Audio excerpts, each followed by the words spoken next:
प्रिय छात्रों, मिथिलेश ज्ञान एकेडमी में आपका हार्दिक स्वागत है। आज हम लोग पढ़ेंगे प्रश्नावली 6.3 का प्रश्न क्रमांक 16 है, जिसमें दिया है AD और PM त्रिभुजों ABC और PQR की क्रमशः माध्यिकाएं हैं, जबकि त्रिभुज ABC समरूप त्रिभुज PQR है। सिद्ध कीजिए कि AB बटे PQ बराबर AD बटे PM है।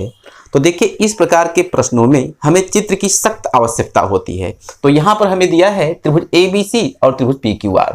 तो इस साइड में हम त्रिभुज ABC और PQR को सबसे पहले हम बना लेते हैं। तो ये रहा त्रिभुज ABC और ये रहा त्रिभुज PQR। तो प्रश्न में हमें दिया है कि AD और PM त्रिभुजों ABC और PQR की क्रमशः माध्यिकाएं हैं। तो क्रमशः का मतलब कि जो ABC है उसकी माध्यिका AD होगी और जो PQR है उसकी माध्यिका PM होगी। तो माध्यिका का मतलब क्या होता है कि जो BC है इसी के मध्य में एक पॉइंट होगा, यहां पर मान लेते हैं ये है, तो इसी को हम नाम दे देंगे D। क्या दे देंगे? D। और इस D से A को हम मिला देंगे, ये रहा।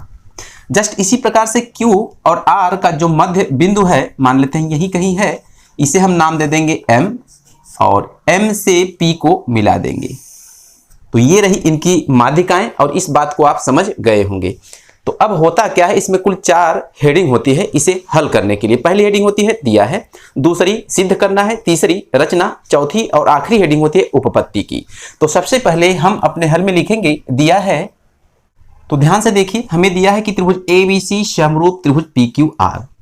तो उसी बात को यहां पर लिखेंगे, त्रिभुज ABC समरूप त्रिभुज PQR, ये हमें दिया है। इसके बाद क्या है कि अगली हेडिंग होती है सिद्ध करना है। तो सिद्ध करना है वाली हेडिंग में हम क्या लिखेंगे? AB अपान PQ। ध्यान से देखते रहिएगा, AB अपान PQ यह बराबर AD अपान PM, यही हमें सिद्ध करना है। अगली हेडिंग होती है रचना। तो इस प्रश्न में जो हमें दिया गया था उसके अतिरिक्त हमने कोई काम नहीं किया है, इसलिए रचना वाली हेडिंग को छोड़ देंगे। तो आखिरी हेडिंग क्या होती है? उपपत्ति। तो यहां पर हम लिखेंगे उपपत्ति। तो अब प्रश्न यह उठता है कि उपपत्ति की शुरुआत हम करें कहां से? तो हमने आपको बार बार बताया कि जो हमें दिया गया होता है उसी की सहायता से प्रश्न को हल कर ले जाते हैं। तो हमें दिया है त्रिभुज ABC समरूप त्रिभुज PQR। तो उसी बात को हम यहां पर लिखेंगे, चूंकि त्रिभुज ABC, ध्यान से देखिएगा, त्रिभुज ABC समरूप त्रिभुज PQR ये हमें दिया है। तो आगे लिखेंगे इसलिए। देखिए, पीछे आपने पढ़ लिया है कि जब दो त्रिभुज आपस में समरूप होते हैं तो उनकी संगत भुजाओं का अनुपात समान होता है। तो कुल मिलाकर आपको यह समझना है कि दोनों त्रिभुज में कौन भुजा किसके संगत है, तभी तो उसका अनुपात आप समझ पाएंगे। तो यहां पर देखिए AB PQ की संगत है, इसका मतलब AB बटे PQ हम लिख सकते हैं। तो लिखेंगे यहां पर AB अपान PQ यह बराबर होगा, अगला BC के संगत QR है, अर्थात BC बटे QR हम लिखेंगे। तो यहां पर हम लिख सकते हैं BC बटे QR। अगला क्या होगा? AC के संगत PR है, तो लिखेंगे AC अपान PR, यही है संगत भुजाओं का अनुपात। अब यहां पर थोड़ा सा ट्विस्ट होने वाला है, ध्यान से देखिएगा। लिखेंगे या क्या होगा? ट्विस्ट, घुमाव क्या होगा? AB अपान PQ ज्यों का त्यों रहेगा। तो लिख देंगे AB अपान PQ बराबर, ये जो आपका BC है और जो QR है, इसको आप फिगर में ध्यान से पहले देख लीजिए। हम पूरे BC को यदि 1/2 BC लिख दे और पूरे QR को 1/2 QR लिख दे तो हमारे इक्वेशन पर कोई प्रभाव नहीं पड़ेगा। कहने का मतलब यहां आप समझ लीजिए, हम BC में आधे से गुणा कर रहे हैं, 1/2 BC लिख रहे हैं, और QR में भी आधे से गुणा कर रहे हैं, 1/2 QR लिख रहे हैं। तो कुल मिलाकर यहाँ पर गणित लगाई गई है कि 1/2 से 1/2 कट जाएगा, बचेगा आपका BC अपान QR जो कि आपके पास था। तो हमारा इक्वेशन बैलेंस है और काम भी चल जाएगा, ऐसा हमने यहाँ पर मैथ लगाया है।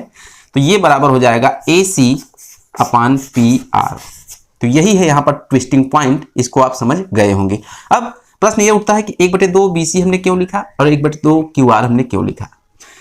यहां पर देखिए, BC के आधे भाग को हम क्या कह सकते हैं? हम कह सकते हैं कि DC या DB, दोनों बात हम कह सकते हैं। क्यों? क्योंकि D से C जितना है D से B भी उतना ही है, क्योंकि AD BC की माध्यिका है और माध्यिका का मतलब ये दोनों भाग आपस में बराबर हैं। यहां भी सेम बात है, ये दोनों भाग आपस में बराबर हैं, यही है इसकी माध्यिका। तो हम 1/2 BC को BD लिख सकते हैं और DC भी लिख सकते हैं। BD लिखेंगे तब भी हमारा प्रश्न हल होगा और DC लिखेंगे तब भी हमारा प्रश्न हल होगा।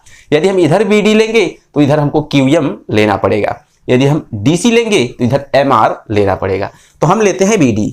आप ध्यान से देखिए, लिखेंगे या AB/PQ, यह बराबर होगा 1/2 BC को हम लिखेंगे BD, आप इस बात को समझ चुके हैं।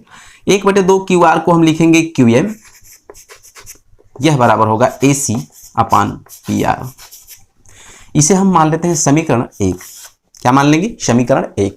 जस्ट इसी प्रकार से जब त्रिभुज ABC समरूप त्रिभुज PQR है, आगे हम लिखेंगे तथा, ध्यान से देखते रहिएगा, जब त्रिभुज ABC समरूप त्रिभुज PQR है तो इनके संगत कोण आपस में बराबर होंगे। अब प्रश्न ये उठता है कौन किसके संगत है।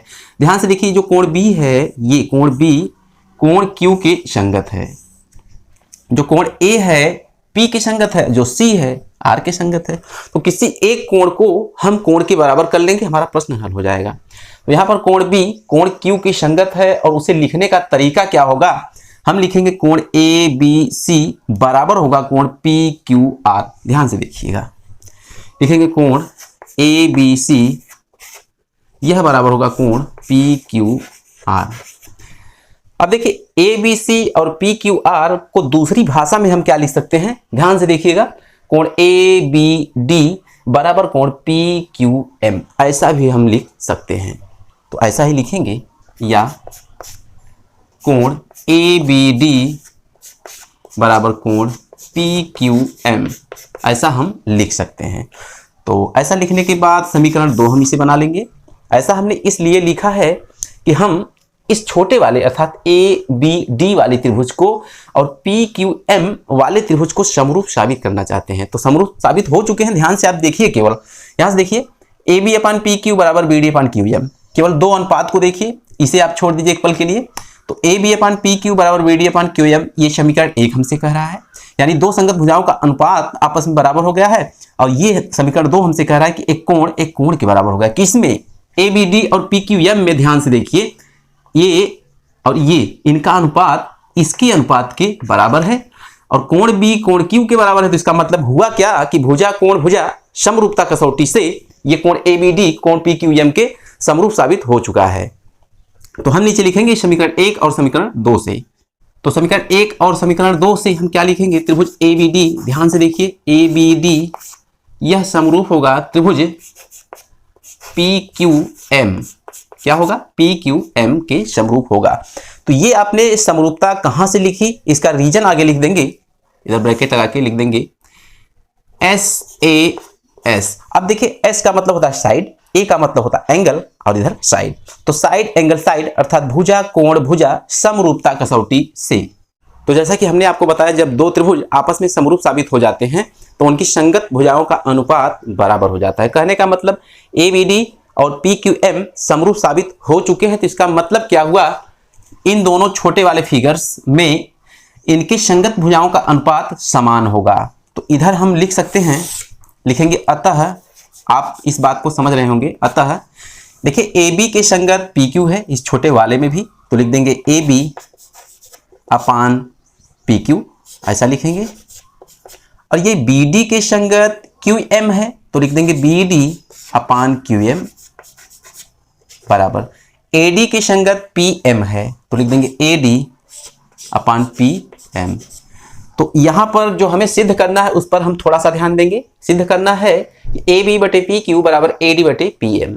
तो आप ध्यान से वहां देखिए, तीनों अनुपात में क्या ये दोनों अनुपात पाए जा रहे हैं? हाँ, निश्चित रूप से पाए जा रहे हैं। तो हम दोनों अनुपात को लिखेंगे, एक अनुपात को छोड़ देंगे, लिखेंगे या AB/PQ